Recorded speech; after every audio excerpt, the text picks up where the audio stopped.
Hey guys, it's Xandro here and I'm up with another video.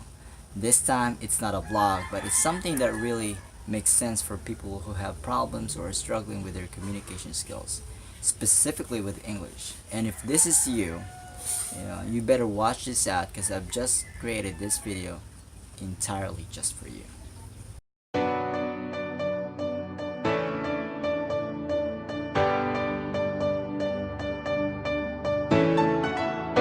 Just a quick FYI, I kinda wanna make this video for Filipinos, and more so for some people that I know and are really close to me, just let them know why their English is not improving.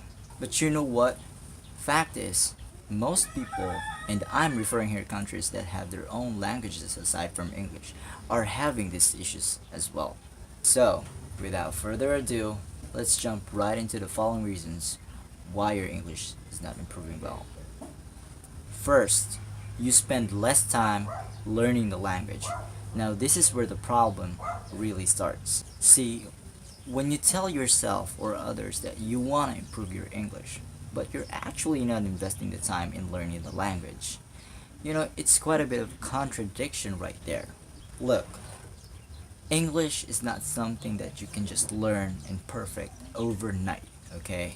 It is a continuous and consistent process of studying and implementing and testing it out. Now take this as an example. You have decided or you have promised yourself that you will learn how to play the guitar, and you found somebody who can help you with it. So you started practicing along with your trainer on playing the guitar, and a few days passed by, say 5 days or even a week, and you actually learned a few chords, but you're still not able to play some music with it yet. So right after that week, you actually stop having your guitar lessons because you have been pretty busy with other stuff that you have been doing, and your life's pretty, occupied. And so you just can't find the time to insert it on your daily schedule. A month has passed by and now you wanted to do or get back to doing the guitar lessons. Now what do you think would happen? Well, obviously, you'd forget almost every chord that you have just learned, and you'll find yourself starting from the beginning.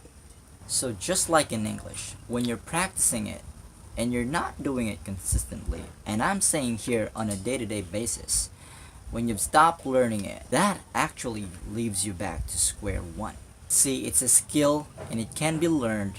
It just takes a strict commitment and discipline to get there. Which actually leads me to the second observation.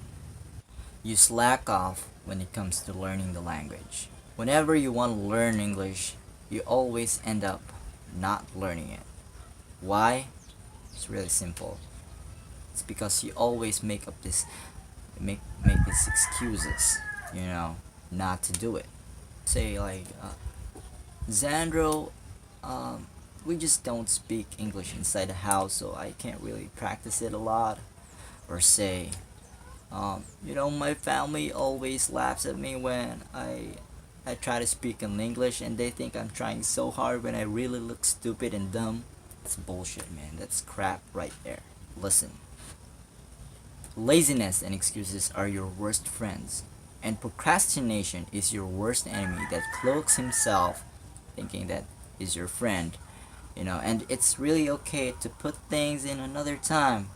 But I tell you what, it's not. It's not just you who's thinking like that. I had that kind of mindset too. But when I try to put that into practice, well, guess what? My family laughed at me for quite a few days, and somehow they got used to it. Now, let me tell you the reason why I dedicated myself to learning English. First, it's part of my job. Second, found a lot of opportunity for people who are proficient and fluent with English. I highly value English as this paved the way to where I am now. Now, I'm not saying that my job is actually an English tutor, but I had that experience before. I'm saying that communication plays a vital role in landing your dream job. Even if you have the skills, but you're not able to deliver or express yourself in a way that your boss will understand you easily, and you're just gonna have a lot of misunderstandings and arguments, which will of course turn into or leading into losing your job. What I'm saying here is that it really pays off to train yourself in English, and that it's not something that you will regret if you invest your time with it. Give yourself a few hours in a day, every single day, to learn and practice English, and you'll see huge results, even in a month's time. By the way, don't give yourself that lame excuse that you can practice it because you just don't have any friends, circle of friends, or within your family that speaks English. Just so you can practice English. Yeah, basically what I just do is I talk to myself every single day. Yep, you could call me crazy, but it works. Okay, I create a topic in my mind, and I just sort of try to wrap my head around it and just get started. And I usually do it inside my room where I have more privacy. But if you don't have that, then just get on with it. Don't think about what else are thinking about you. Just be solid to your commitment, and pretty soon you'll pretty much get used to it. Third is, you're not taking notes, do reviews, and putting into practice what you have just learned. It's actually easy to forget things, and it would be a great idea if you have like some kind of handy dandy notebook by your side. Or if you don't want to carry your notebook with you all the time, at least have some sort of thing or device where you can store a few helpful phrases and vocabularies you could use on a daily basis or in some occasions. Then what you want to do is review those fixed phrases and words that you have just learned and put it into real life conversations. Question, where do you get those? Let's say you don't have anybody around that speaks English. It's really simple. Just watch some English videos, movies, listen to podcasts, read some books that you're interested in. I know it's actually easier said than done, but there's actually no shortcut to getting there except, getting the long winding road and getting it the hard way. Basically, this has helped me out a ton when I was starting to develop my conversational skills, because I do have basic English skills. But in order for me to sound more natural to them, I gotta step it up even further and learn their lingo. I still am continuously learning with this, and I'm really having fun with it. I know it's kind of a bit of a tedious work, but I tell you, and I promise you, it's really worth it. Fourth, and I know many of us are super guilty about this, you keep on sticking to your native language. The worst thing you could do to yourself is actually learning a new language whilst hugging or sticking with your native language. One thing I gotta say up front is that if you have plans on learning English, you will never get anywhere unless you set aside your native language. That's it. The more you cheat on yourself, the more you are getting far too distant with your goal. You should immerse yourself in English, and there are numerous ways to do that. Try to ask yourself, how can you build up that confidence if you yourself is not using it more often or rarely use it?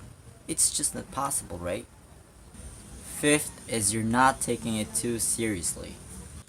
Learning English should be fun, but at the same time, you have to take it seriously and not just always fun, just like this. We don't write a letter. You don't write a letter. You don't write a letter. They don't write a letter. They don't write a letter. He does not write a letter. He does not write a letter. He does not write a letter. He does not write a letter.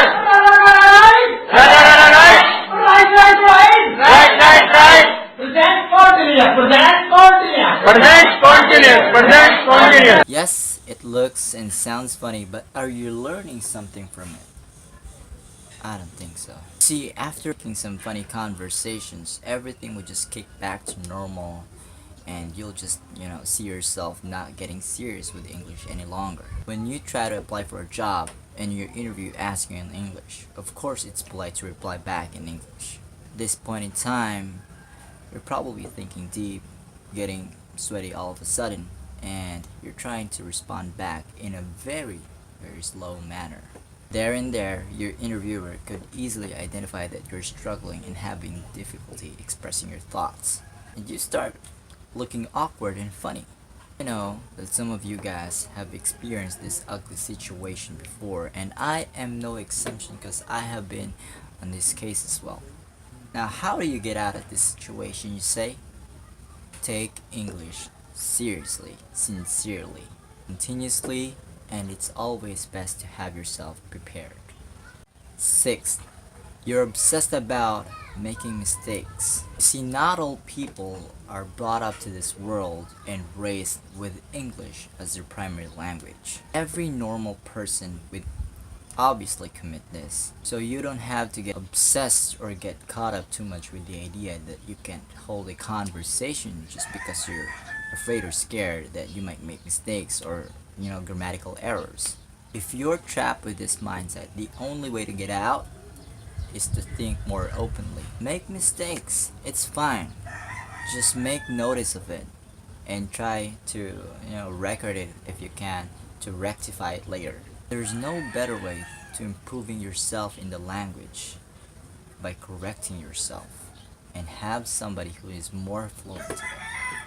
Don't stop having conversations and learn from your mistakes. This is a must.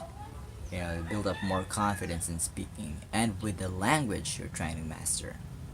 Do not be discouraged by what other people's critics are. People are critical and judgmental by nature. Okay? So if you let them know that what you're up to and that you're trying to do your best and you needed their help, they will actually sympathize with you. Worst case scenario would be to take those criticisms personally and let it get you dragged down. And you start feel that your confidence is sliding down to the bottom. See, I see mistakes as really avenues and corners for growth, and not really something like I need to ponder and wrap my head around all the time. However, if you're repeatedly making the same mistake and you notice that it's not really working, then you try to figure out a way or a method to refrain yourself from doing it. Lastly, you're skipping the basics and jumping right into the advanced stuff. You want to learn how to use idioms, fixed phrases, parts of speech, etc.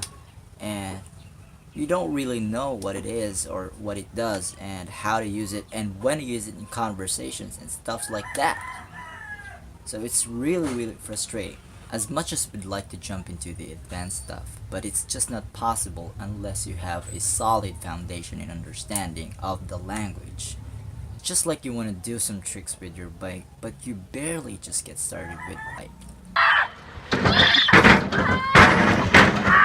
Since you can only appreciate the advanced stuff if you have equipped yourself with the basics. So don't stress yourself out in trying to fast track your studies in English just so you could hop onto the next level. I mean, it's just a wasted effort. So that's my list of reasons why you're not seeing some advancements or progress with your English. I hope you guys had a ton of takeaway from this video, and if you like this video, please give it a thumbs up.